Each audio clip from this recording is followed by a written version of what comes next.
आज बात पुतिन के सबसे बड़े दुश्मन की। बाल्टिक देश लिथुआनिया में नेटो की मीटिंग चल रही है।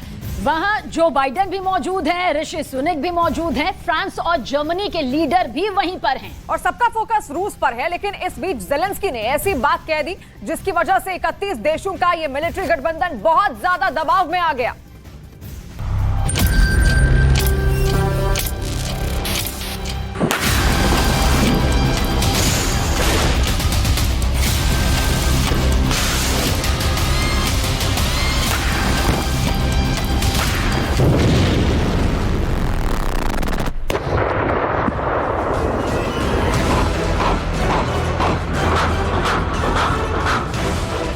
यूक्रेन में चल रहे युद्ध के 500 दिन बाद जेलेंस्की ने ऐसी डिमांड कर दी है जिसके मायने होंगे यूक्रेन के डेथ वारंट पर हस्ताक्षर, और इस वारंट को जारी करेंगे व्लादिमीर पुतिन।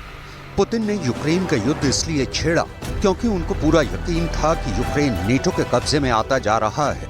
इससे रूस की सुरक्षा खतरे में पड़ने लगी है। अब जेलेंस्की ने खुद वो बात कह दी है जिसका दावा पुतिन अपने युद्ध को जायज ठहराने के लिए करते रहे हैं।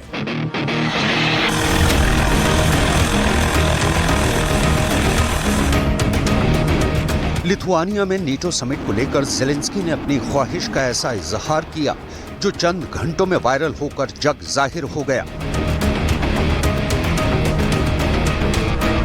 युद्ध के बीच खुद को बचाने और किसी तरह किसी भी सूरत में नेटो में शामिल होना चाहते हैं।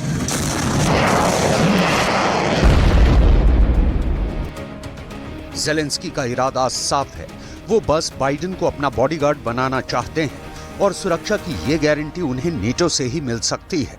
जेलेंस्की बाइडेन के आगे झोली फैलाकर कह रहे हैं कि यूक्रेन को नेटो का हिस्सा बना लिया जाए।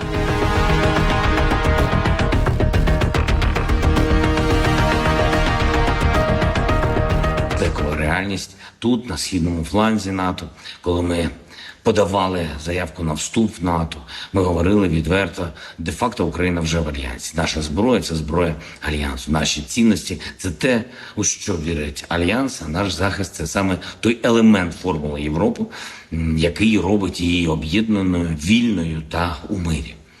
Вільнюс має все це підтвердити. लिथुआनिया की जमीन पर जब बाइडेन पहुंचे तो अपने स्पेशल विमान एयरफोर्स 1 की सीढ़ी से उतरते हुए उनके दिमाग में पुतिन से ज्यादा जेलेंस्की थी। बाइडेन को मालूम है कि जेलेंस्की को इस समिट में बुलाने का फैसला भारी पड़ सकता है क्योंकि नेटो की मीटिंग में रूस के खतरे से ज्यादा जेलेंस्की को बचाने वाले एजेंडे पर बात करनी होगी और ये बात पुतिन को बिल्कुल पसंद नहीं। American president heard me say many times, I still think that President Putin thinks the way he succeeds is to break NATO. Not going to do that, especially with you as the best.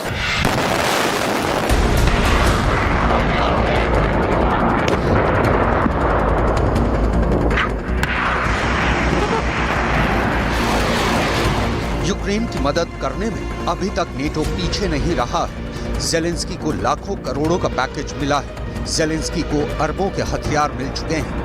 Zelensky को ऐसे hi tech weapon मिले हैं जो NATO में ही कई देशों के पास नहीं है। लेकिन यहाँ सवाल लाल रेखा लांघने का है।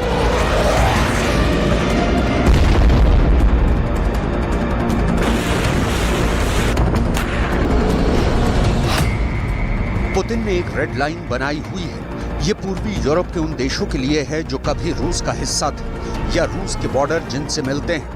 पुतिन ने कहा है कि अगर ये देश नेटो में शामिल हुए तो ये रूस के लिए खतरा बन जाएंगे और अगर ऐसा हुआ तो रूस एक बड़ी कार्रवाई के लिए हमेशा तैयार रहेगा। यूक्रेन में पुतिन का एक्शन इसलिए हुआ क्योंकि पुतिन को लगता है कि जेलेंस्की ने नेटो में ना शामिल होते हुए ये रेड लाइन क्रॉस की है और अब तो जेलेंस्की नेटो में शामिल होकर खुल्लम खुल्ला ये लाल रेखा लांघना चाहते हैं।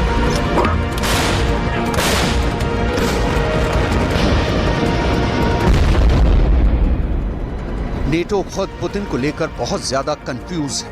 कभी यूक्रेन को शामिल करने को लेकर हाँ की जाती है तो कभी ग्रुप में ही कोई सदस्य इस मुद्दे पर नजरें टेढ़ी कर लेता है। नेटो को ही अब तक समझ में नहीं आ रहा कि पुतिन के खिलाफ युद्ध में मदद जारी रखी जाए।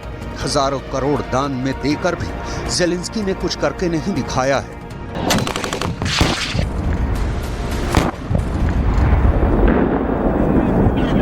l'agression et de la contre-offensive qui est menée par l'Ukraine, j'ai pris la décision d'accroître les livraisons d'armes et d'équipements et de permettre d'avoir justement des capacités de frappe dans la profondeur aux Ukrainiens, toujours en gardant la clarté et la cohérence de notre doctrine.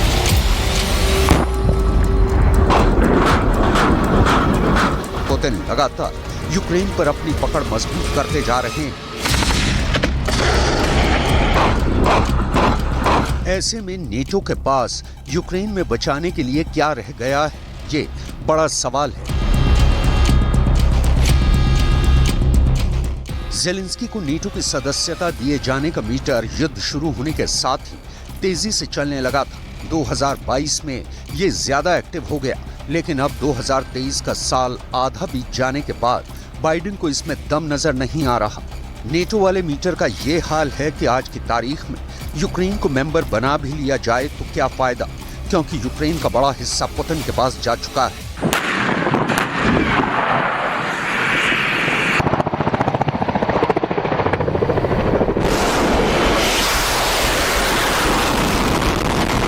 Zelensky को NATO का member बनाना तो दूर की बात नजर आती है। ऐसा हुआ तो सबसे ज्यादा नुकसान ज़ेलेंस्की को ही होगा, जो पहले ही इस युद्ध में सब कुछ गंवा चुके हैं। ये कहना गलत नहीं होगा कि रूस के तमाम हमलों के बीच जलते हुए बखमूत और बाकी मोर्चों के साथ पश्चिमी यूक्रेन भी पुतिन के टारगेट पर आ जाएगा। ज़ेलेंस्की इस वक्त खुद को बहुत अकेला महसूस कर रहे हैं। उनकी बात से ये जाहिर भी हो जाता है। Саме таким, який потрібен і нашій державі, і всьому Альянсу, глобальній безпеці. Надзвичайно активно працюємо цими днями, ще активніше, ніж будь-коли, і хоч ця робота майже на 100% зараз. За лаштунками її значення не менше, ніж будь-якої публічної.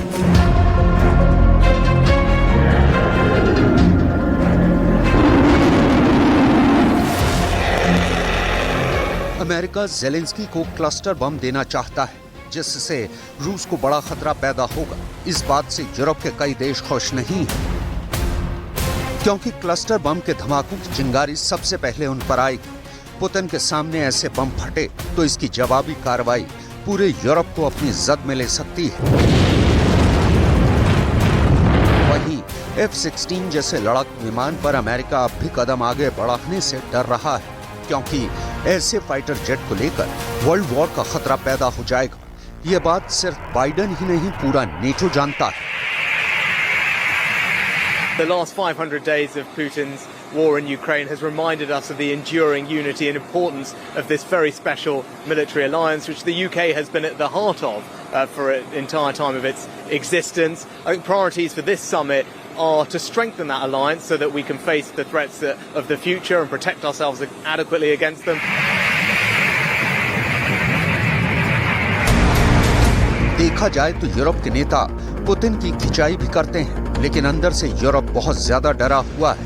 इसमें कोई शक नहीं। नेटो ने इस युद्ध के शुरुआत में ही कह दिया था कि नेटो यूक्रेन की जंग में शामिल नहीं होगा। ना वो अपनी सेना भेजेगा, ना ही वो अपने विमान देगा, और ना ही नेटो यूक्रेन में एयर डिफेंस जोन भी नहीं बनाएगा।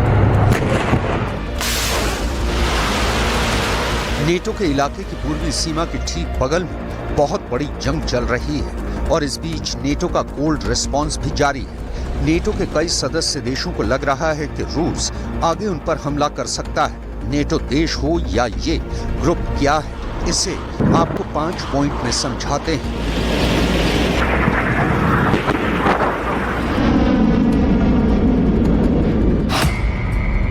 ट्रीटी ऑर्गेनाइजेशन, ये सैन्य गठबंधन 1949 में कायम हुआ। शुरुआत में इसमें 12 देश थे, जिनमें मुख्य रूप से अमेरिका, कनाडा, ब्रिटेन और फ्रांस शामिल थे। इसका मूल मकसद दूसरे विश्व युद्ध के बाद यूरोप में रूस के विस्तार को रोकना था।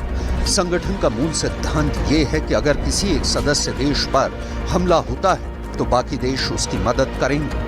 1955 में सोवियत संघ ने नेटो के जवाब में पूर्वी यूरोप के साम्यवादी देशों के साथ मिलकर अपना अलग सैन्य गठबंधन खड़ा किया, जिसे वॉर्सा पैक्ट नाम मिला। लेकिन 1991 में सोवियत संघ टूटने के बाद वॉर्सा पैक्ट का हिस्सा रहे कई देश दल बदल कर नेटो में शामिल हो गए।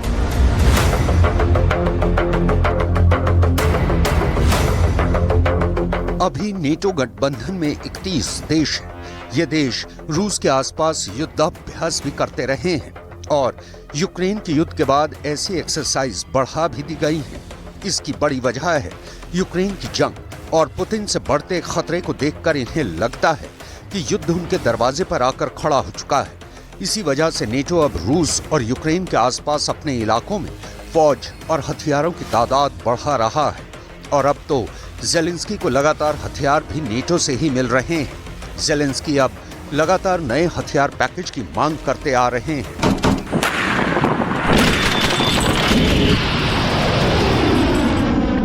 Також ми очікуємо оборонних пакетів для України і не тільки обіцянок, а з зрозумілими термінами виконання.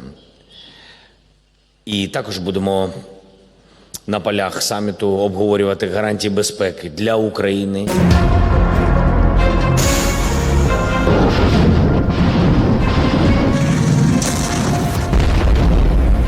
युद्ध के बीचों बीच जब पुतिन लगातार यूक्रेन को टारगेट कर रहे हैं, जब रोज युद्ध में सैकड़ों सैनिक मारे जा रहे हैं, तब पुतिन को नाराज करना नेटो के हित में नहीं हो सकता। पुतिन कई बार परमाणु हमले की धमकी दे चुके हैं और ये बात पूरी दुनिया जानती है कि पुतिन जो कहते हैं वो करके दिखाते हैं और जो वो नहीं कहते उसका डर तो हमेशा बना रहता है। इसलिए ज़ेलेंस्की को नेटो की सदस्यता देने का मतलब साफ है। पुतिन को यूक्रेन पर और बढ़कर चढ़ाई करने का मौका मिल जाएगा। कह सकते हैं कि पुतिन यूक्रेन के खिलाफ डेथ वारंट साइन करने में जरा भी देरी नहीं लगाएंगे। अभी पुतिन ने करीब 20% यूक्रेन पर कब्जा किया हुआ है। नेटो में शामिल करने की तैयारी हुई तो पुतिन 50% यूक्रेन को कब्जा लेंगे और तब न कीव का कोई ठिकाना रहेगा, न ही ज़ेलेंस्की के भविष्य की कोई गारंटी होगी। यूक्रेन को शामिल करके क्या नेटो बड़ा खतरा मोल लेगा? क्योंकि रूस ने तो इसी मुद्दे पर यूक्रेन पर चढ़ाई की है। ऐसे में सवाल है कि अंदरूनी गतिरोध की वजह से क्या यूक्रेन के मुद्दे पर नेटो बिखर जाएगा? क्या पुतिन का डिवाइड एंड रूल फॉर्मूला चल जाएगा? क्या नेटो चकनाचूर हो जाएगा?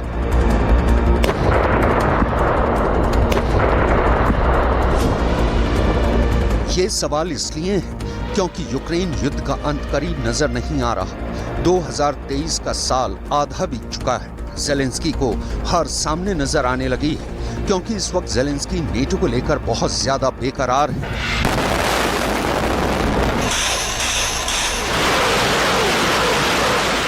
Все розуміють, кожен лідер, кожна держава, навіть якщо озвучуються різні позиції, все ж очевидно, що Україна заслуговує бути в альянсі. Не зараз, зараз війна, але нам потрібен чіткий сигнал. І сигнал потрібен.